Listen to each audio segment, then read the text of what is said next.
গাজীপুরের কালীগঞ্জে অনুষ্ঠিত হলো এসএসসি ও দাখিল পরীক্ষায় সফল শিক্ষার্থীদের সংবর্ধনা। একই সাথে পরিবেশ সুরক্ষা ও শিক্ষার্থীদের সবুজ ভাবনায় উৎসাহিত করতে বিতরণ করা হয়েছে ১,৭০০ চারা গাছ। বিস্তারিত থাকছে আমাদের প্রতিনিধি মোহাম্মদ মুক্তাদির হোসেনের তথ্য ও ভিডিও চিত্রে।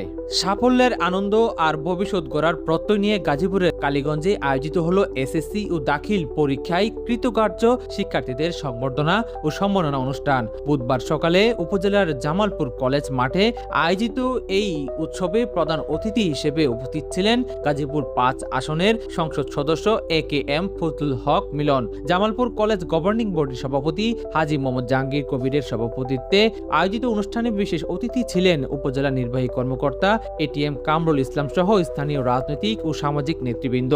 ভারপ্রাপ্ত অধ্যক্ষ হোসেন মোহাম্মদ শামসুল আলমের সার্বিক সহযোগিতায় সফল শিক্ষার্থীদের হাতে ক্রেস্ট তুলে দেওয়া হয়।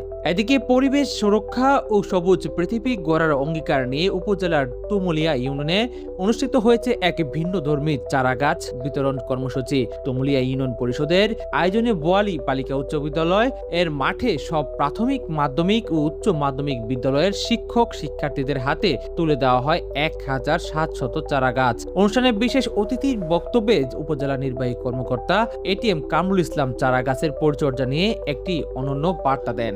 অনুষ্ঠানে বক্তারা জানান, ত্রয়োদশ জাতীয় সংসদ নির্বাচনে বিএনপির অন্যতম অঙ্গীকার ক্ষমতায় এলে 5 বছরে 25 কোটি বৃক্ষরোপণ করা হবে। সেই লক্ষ্যের অংশ হিসেবে নতুন প্রজন্মের মনে পরিবেশ সচেতনতা ও বৃক্ষপ্রেম। শিক্ষার্থী, শিক্ষক ও অভিভাবকদের উপস্থিতিতে পুরো আয়োজনটি রূপ নেয় পরিবেশ সচেতনতার এক বর্ণিল মেলায়।